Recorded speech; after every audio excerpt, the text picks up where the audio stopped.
For centuries, he was a ghost, a phantom hovering over the ancient world. To the faithful, he was the shepherd boy who felled a giant, the poet who penned the Psalms, and the warrior king who united a fractured people, David, the Lion of Judah.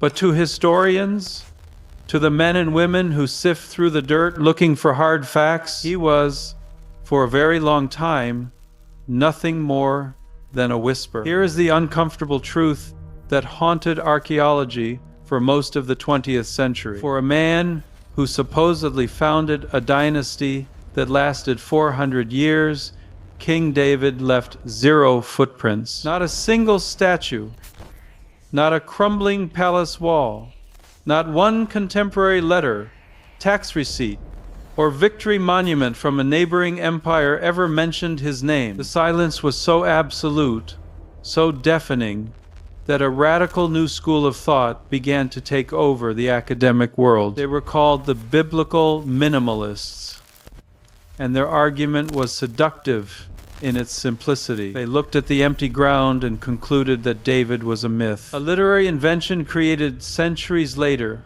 like King Arthur and his Round Table, designed to give a struggling nation a glorious fictional backstory. As late as 1992, the prominent scholar Philip Davies published a book arguing exactly that. He said there was simply no archaeological room for a historical Israel in the era the Bible described. David wasn't a man of flesh and blood.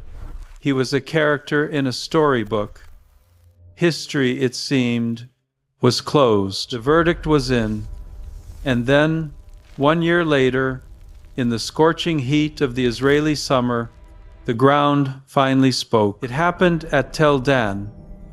This is a massive mound in the lush northern tip of modern Israel.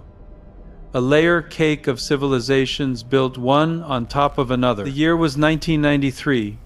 The excavation was led by Avraham Biran, a legend in the field who had been digging there for nearly 3 decades. But the discovery didn't happen during a dramatic storm or a carefully planned excavation of a palace. It happened on a boring afternoon during cleanup. The sun was beating down. Biran was impatient. He was tired. He wanted to pack up the equipment and endure the long drive back to Jerusalem. He called out to his surveyor, Hila Cook, telling her to hurry up. Cook was gathering her tools near a low, ancient wall. It wasn't a special wall. It was archaeological landfill, a hodgepodge of debris and broken rocks that ancient builders had shoved together to make a rampart. She must have walked past it 1,000 times. But the angle of the afternoon sun was different this time. As she bent down to grab her gear, a shadow caught her eye. She froze. Embedded in the wall, serving as just another piece of filler, was a fragment of black basalt. It stood out against the lighter limestone. But it wasn't the color that stopped her heart. It was the texture. The stone had been smoothed, and on that smooth surface there were lines, scratches.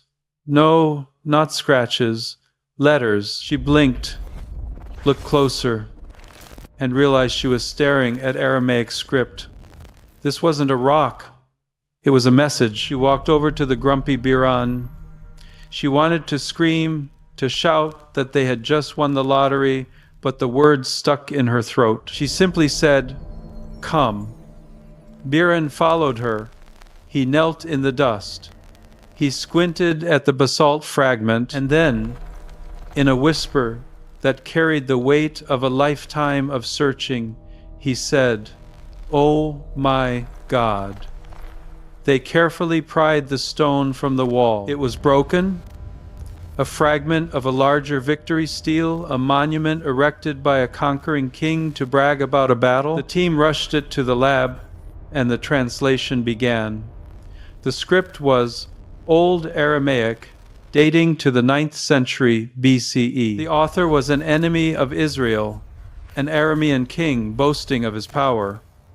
He lists his kills. He talks of chariots and horsemen. And then, in lines 8 and 9, the bomb dropped. The king claims to have killed Jehoram, the king of Israel. And right next to it, he claims to have struck down King Ahaziah of the BYT DWD. Let's unpack that. BYT DWD.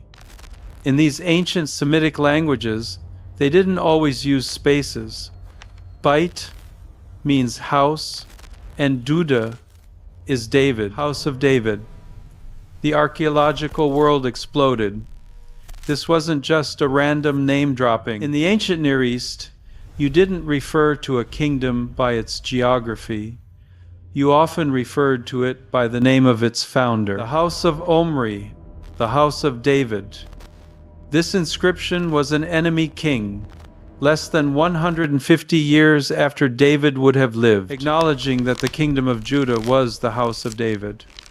You don't name a kingdom after a fictional character. You name it after a real, powerful ancestor. Of course, the minimalists didn't go down without a fight. They scrambled. They argued that because there was no word divider, BYTDWD didn't mean House of David. Some suggested it meant House of the Kettle, or a place name like Bet-Dod.